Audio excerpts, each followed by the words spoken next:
দেবর ভাবি বা শালী দুলাভাইয়ের মধ্যে পর্দার বিধান কি? দেবর ভাবি এবং শালী দুলাভাইয়ের মধ্যে পর্দা হতে হবে দুনিয়ার সবচেয়ে শক্ত পর্দা, আল্লাহর জমিনে সবচেয়ে কঠিন পর্দা হইতে হবে দেবর ভাবির সাথে আর শালী দুলাভাইয়ের সাথে। কেন? কারণ নবী করিম সাল্লাল্লাহু আলাইহি সাল্লামকে এগুলো সম্পর্কে জিজ্ঞাসা করা হয়েছে, তিনি বলছেন আল হামু ওয়াল মাউত, পুরুষদের জন্য শ্যালিকা আর মহিলাদের জন্য দেবর, এরা হলো মৃত্যুর মতো, এদের থেকে দূরে থাকতে হবে। কারণ এগুলোর থেকে আস্তে আস্তে ফিতনার দিকে চলে যায়, জেনার দিকে চলে যায়, ব্যভিচারের দিকে চলে যায়, মানুষ টেরও পায় না। আমাদের দেশে তো কোনো মহিলা, অনেক সময় দেখা যায় অনেক মহিলা পর্দা করে, বোরকা পরে, সবই ঠিক আছে, বাহিরে সবার সাথে পর্দা করে চলে, কিন্তু ঘরে আসলে দেবরের সাথে পর্দা নেই, আছে না নাই? বরং দুষ্টমি বাদরামি করে। আর দুলাভাইরা আপাদমস্তক ভালো মানুষ সবার সাথে, কিন্তু শালীর সাথেই আর কি ফাজলামতি করে। আমাদের সমাজের মানুষ মনে করে দুলাভাইরা একটু শালীর সাথে আর কি ফাজলামতি করতেই পারে, আর দেবর ভাবিও একটু উল্টাপাল্টা করতেও পারে। অনেক গানও বাইরে হয়েছে না, দেবর ভাবির গানও আছে না অনেক এরকম, যে খুনসুটি করবে, হানতান। এগুলো হলো শয়তানের সবচেয়ে বড় অস্ত্র, সবচেয়ে বড় অস্ত্র। অনেক মুরব্বীরা আছে এগুলো দেখেও না দেখার ভান করে, না দেখার ভান করলে আপনি দায়ুস হবেন এবং জাহান্নামে যাবেন, হাদিসের নির্দেশ অনুযায়ী জান্নাতে যেতে পারবেন না, সাবধান হতে হবে। অনেক মহিলাকে বাসায় দেবররা ডিস্টার্ব করে, ইয়ারকি ফাজলামতি, কোনো ইয়ারকি ফাজলাম নেই, এখানে সবচেয়ে শক্ত হতে হবে। বাহিরের একজন মানুষের সাথে পর্দা যেরকম করবেন, দেবরের সাথে আরো বেশি পর্দা করতে হবে, কারণ এখানে ভয় বেশি, এখানে ফিতনা বেশি। এবং দুলাভাই যিনি হবেন পুরুষ, তিনি বাহিরে অন্য মহিলার সাথে পর্দা যতটা করবেন, চোখ যতটা হেফাজত করবেন, আপনার শ্বশুরবাড়িতে শালিকার সাথে তার চেয়ে বেশি পর্দা করতে হবে। ফাইজলামতির নাম দিয়া কত দিকে মানুষ চলে যায়, কত সংসার ভেঙে যায়, কত সর্বনাশ হয়, পরে যায় মানুষ টের পায়। আল্লাহর বিধান মানতে প্রথমে মজা লাগে না, ঠেলা পড়লে ঠিকই বুঝে। আল্লাহ তো আমাদের বুঝার তৌফিক দান করুন। এক ব্যক্তি তার স্ত্রীকে একসাথে 3 তালাক দিয়ে দেন, পরে মসজিদের ইমাম সাহেব ফতোয়া দেন যে রাগের মাথায় তালাক দেওয়ার কারণে তালাক সঠিক হয়নি মর্মে একসাথে সংসার করার হুকুম দেন। ভাইরা আমার, রাগের মাথায় তালাক দিলে তালাক হবে কিনা? আমাদের দেশে অনেক সময় দেখা যায় প্রশাসনের তরফ থেকেও বিভিন্ন বিলবোর্ড লেখা হয় রাগের মাথায় তালাক দিলে তালাক হয় না, আর অনেকে এরকম নিজের মতো ফতোয়া দেন। ভাইরা আমার, তালাক কি মানুষ প্রেম ভালোবাসা মহব্বত করতে করতে তালাক দিয়ে দেয়? মানে ভালোবাসা আর আতিশয্যে এত প্রেম স্ত্রীর সাথে হচ্ছে আজকে, যে ভালোবাসার জোয়ার আসছে আর বলছে তোমার তালাক দিয়ে ফেললাম, এরকম হয়? তালাক তো হয়ই রাগের মাথায়, তাহলে তো রাগের মাথায় যদি তালাক না হয় তাহলে দুনিয়াতে কোনো তালাক আর হবেই না। কি বলেন?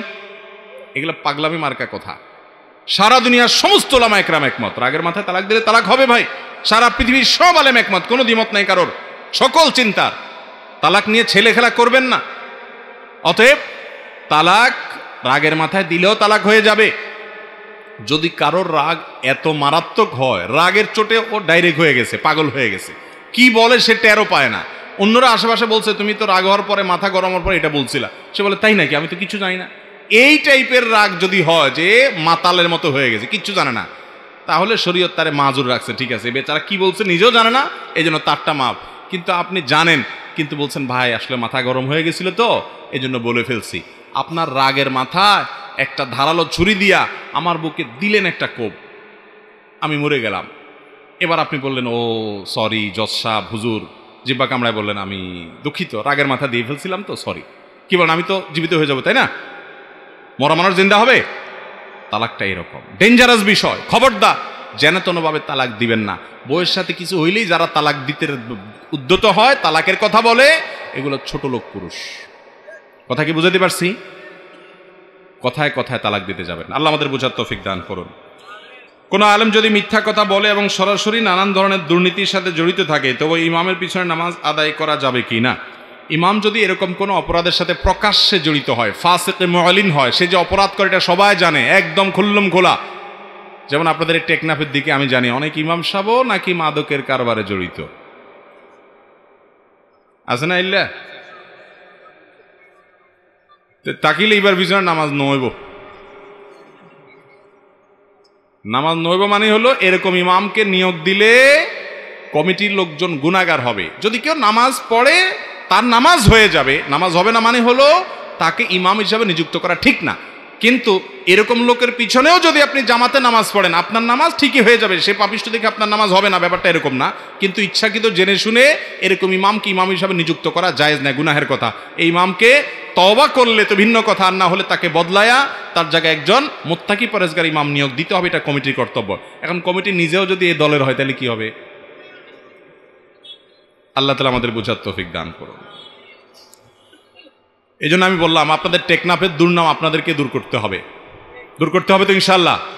এটা মাদক কারবারিদের জায়গা নয়, এটা মাজলুম রোহিঙ্গাদের জায়গা দেওয়ার জায়গা।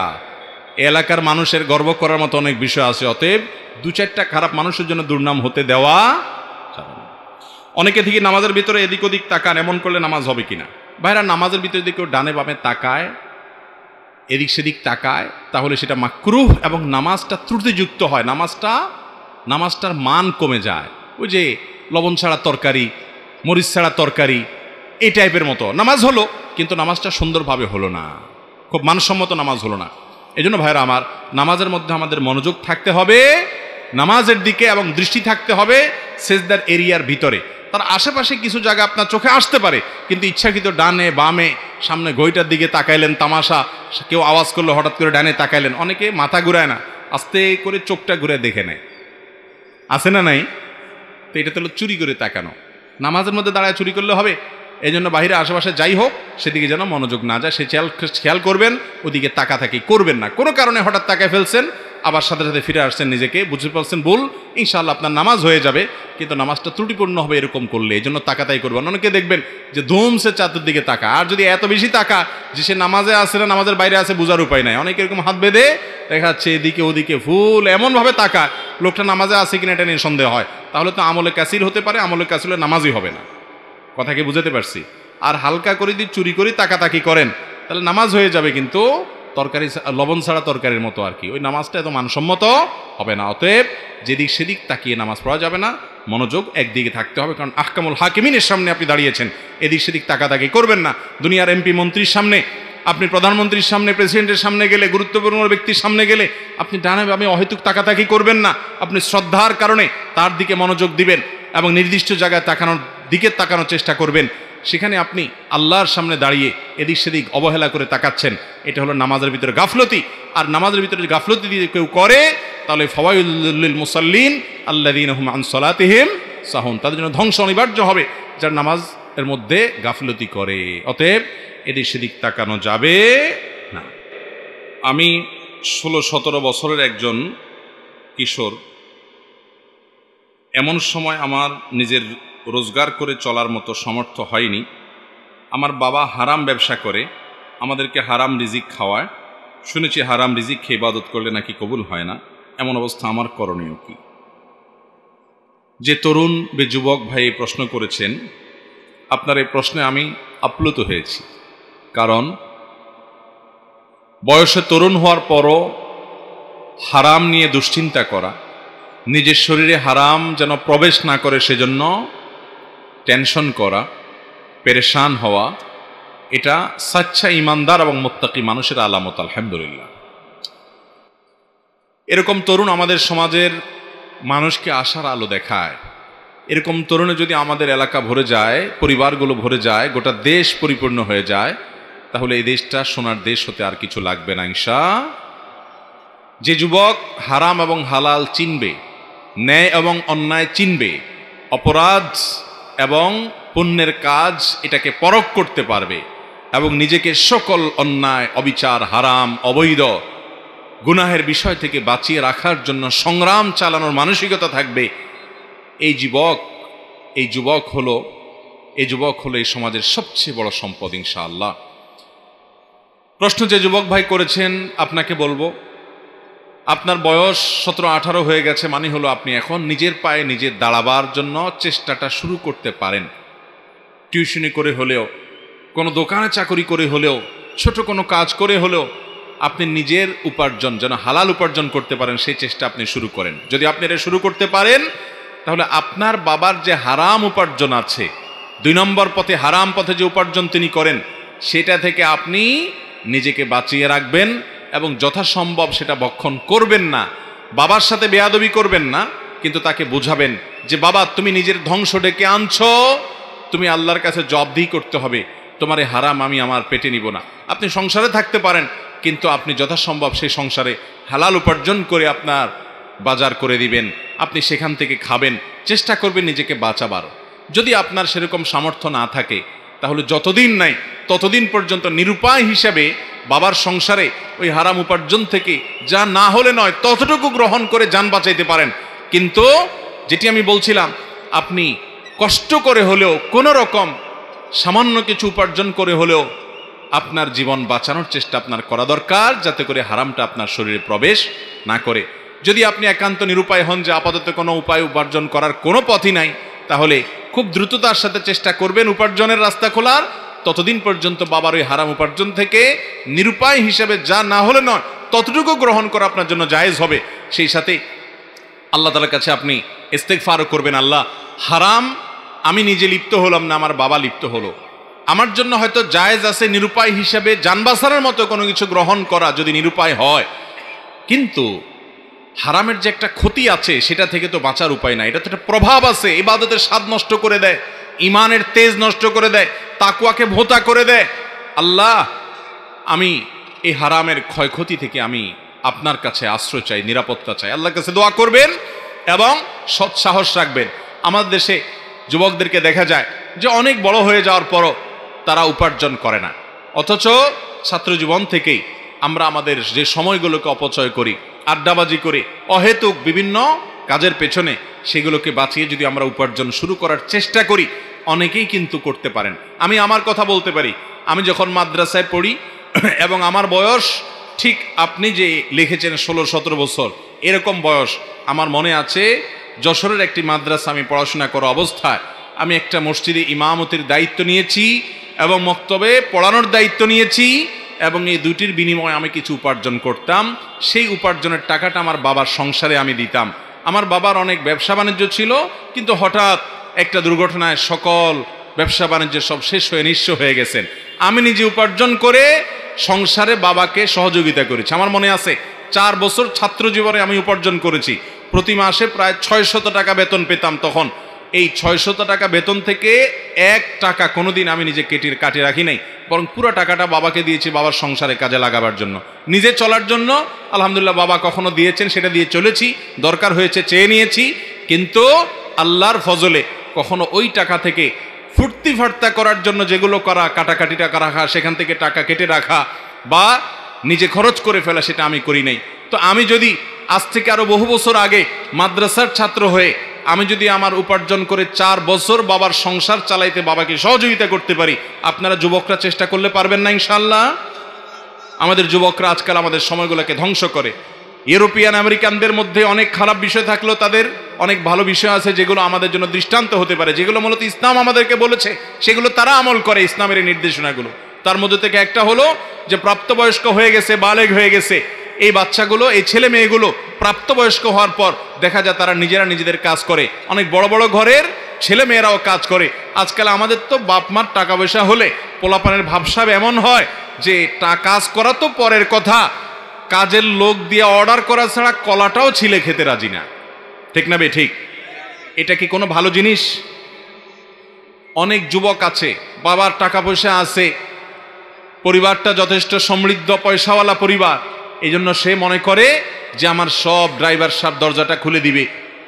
আমার খুব লজ্জা হয় আমাদের দেশের এই কালচারটা দেখে, যে অনেক গাড়িতে দেখা যায়, আমিও যখন আসি অনেক সময় ড্রাইভার সাহেবরা খুলে দাঁড়ায় থাকে, বিশেষ করে আমার গাড়িতে এটা করে না, কিন্তু অন্য আরেকজনের গাড়িতে থাকলে এটা করে। আমার কাছে জিনিসটা খুবই দৃষ্টিকটু লাগে। সেটা হলো যে একজন মানুষ পেছনে বসে আছে, এই ভদ্রলোক কোনো রকম সুইচটা হাত দিয়ে টিপ দিয়ে বের হয়ে যেতে পারেন, এটা ছোট বাচ্চাও করতে পারে, এটা করতে কোনো শারীরিক পরিশ্রম, ঘাম ঝরে না।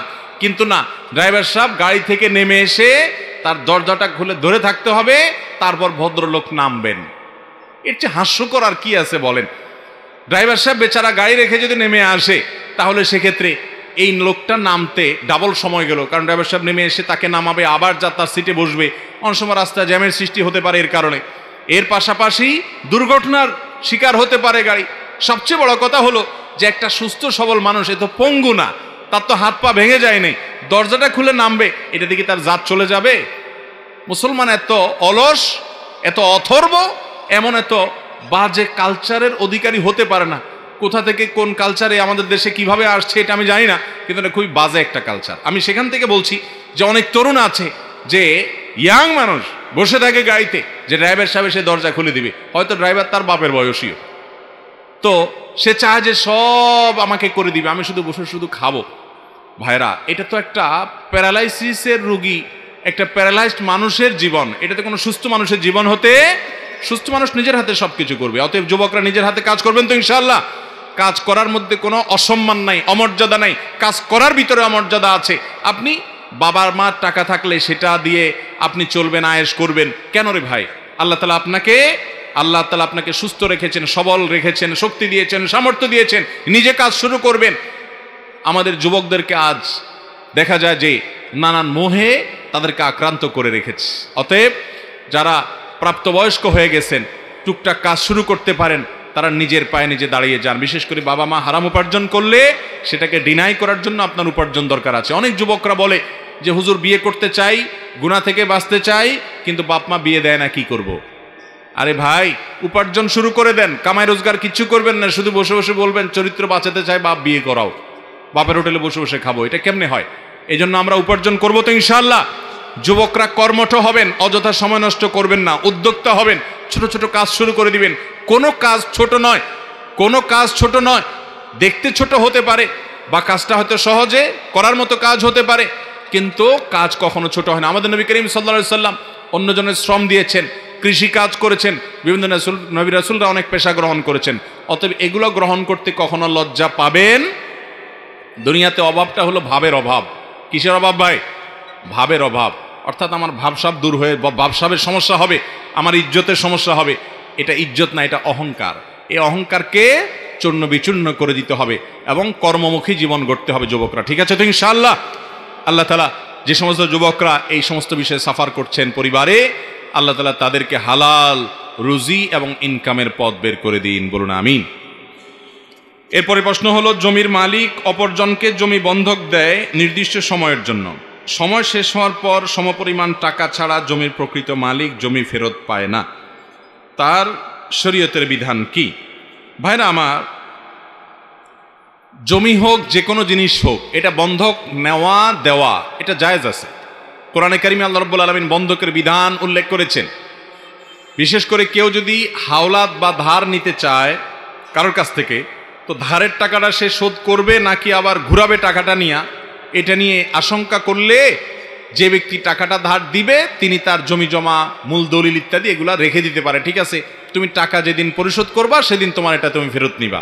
এই বন্ধকটা হলো অনেকটা গ্রান্টের মতো, গ্যারান্টি হিসেবে, যে এটার জন্য তুমি আমার কাছে ধরা থাকলা, টাকাটা দিয়া তোমার জমির দলিল তুমি নিয়ে যাবা, একটা ঘড়ি, একটা মোবাইল, দামি কিছু অলংকার এগুলা জমা রেখে তুমি হাওলাত নিলা 2 লাখ, 1,50,000, তুমি টাকা যেদিন দিবা সেদিন তোমার এটা নিয়ে যাবা।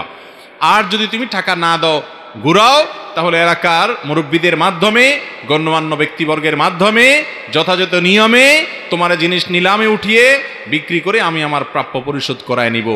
এই জন্য ওই দেনাদার যে মানুষের কাছ থেকে হাওলাত নেয় সে যাতে সোজা থাকে, এই জন্য বন্ধকের সিস্টেম রাখছে। কিন্তু আমরা কি করি? ওই বন্ধকি জমিনটা আবার ভোগ করি। ঠিক না বে ঠিক? যে আমি হয়তো জমিন রেখে আপনাকে টাকা দিলাম, তো আপনার জমিনটা আমি খাই, এটা জায়েজ নাই।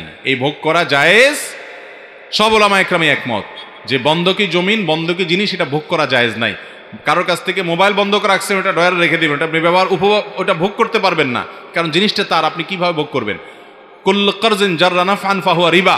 আপনি তাকে হাওলাত দিছেন, বিনিময়ে তার জিনিস ভোগ করতেছেন, এটা তো সুদের সাথে সাদৃশ্য। যদিও এটাকে সুদ বলেন না বেশি উলামা একরাম সরাসরি, তারপর এটা নাজায়েজ। এজন্য বন্ধকি জমিন ভোগ করবেন যিনি মালিক, তিনি যে বন্ধক রেখেছে, অর্থাৎ টাকা দিয়ে জমি রেখেছে, সে এটা ভোগ করতে পারবে।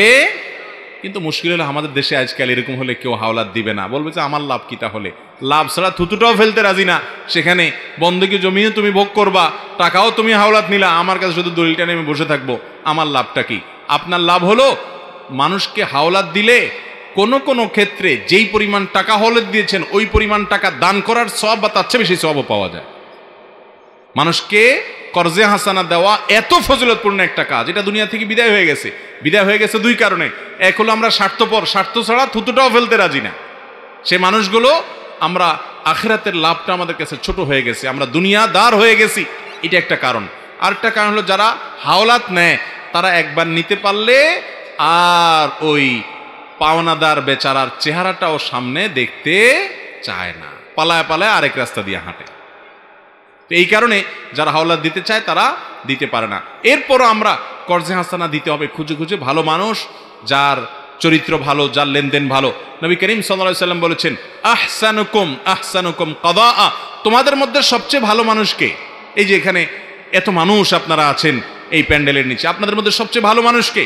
এই হোয়াই ক্যাঙ্গের মধ্যে, এই ট্যাঙ্কনাপের মধ্যে সবচেয়ে ভালো মানুষ কারা?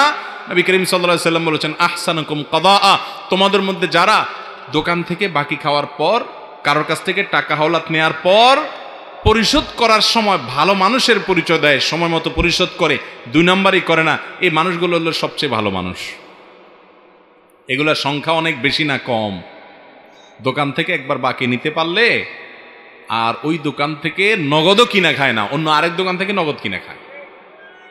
এত নিকৃষ্ট মানুষ এই সমাজে, সে যে নিজে নিকৃষ্ট সেটা বুঝেও না, যে একটা মানুষ আমাকে বাকি দিল, উপকার করলো, আর আমি তার বাকির টাকা পরিশোধের ভয়ে অন্য দোকানতে নগদ খাই, ওই দোকানের সামনেও যাই না। আছে না এই রোগের রোগী? ভাইরা আমার, টুপি দেওয়া মুসলমান বহুত পাওয়া যায় মাথায়, কিন্তু লেনদেন কাজ কারবারে মুসলমানের মতো আচরণ করার মতো মানুষের সংখ্যা অনেক কম। আমরা সবাই চেষ্টা করবো তো ভালো হওয়ার, আল্লাহ আমাদেরকে তৌফিক দান করুন। আমার ব্যবসায়িক পার্টনার কোনরূপ প্রমাণ ছাড়া আমার উপর অন্যায়ভাবে মোটা অঙ্কের টাকা জন্য মিথ্যা দায় আরোপ করছে, কিন্তু এতে শপথ করে আমাকে দায় এড়াতে হচ্ছে। এক্ষেত্রে আমার করণীয় কি? কোনো অসুবিধা নাই। আপনি যদি সত্যের উপরে প্রতিষ্ঠিত থাকেন, সে আপনার উপরে মিথ্যা কথা আরোপ করছে, সত্য কথা যেহেতু আপনি বলছেন যে সে কথার কথা আপনাকে বলল, তোমার কাছ থেকে আমার এত টাকা পাওনা আছে, আসলে আপনার কাছে পাওনা না, মিথ্যা কথা বলছে, আপনি যদি জানেন, তাহলে আপনি শপথ করতে কোনো অসুবিধা নাই, কারণ সত্য কথার সপক্ষে শপথ করতে সমস্যা নাই।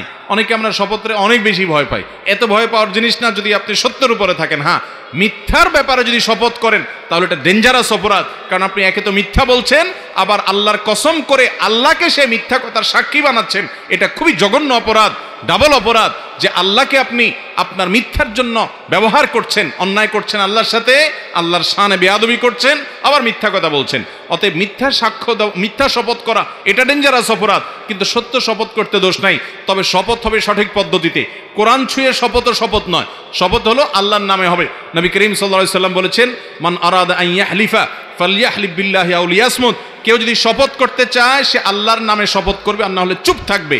অন্য কোনো ভাবে শপথ হবে অমুকের কিরা তমুকের কিরা, মাথা ছুঁয়ে, এটা ছুঁয়ে সেটা ছুঁয়ে না, সে মুখে বলবে আমি আল্লাহর শপথ করে বলছি যে আমি এই এই এই বিষয়ে এই আমার বক্তব্য, বাস সেইভাবে শপথ করবে, এবং এই শপথে কোনো গুনাহ হবে না, বিশেষ করে যখন তার পার্টনার তার উপরে জুলুম করছে।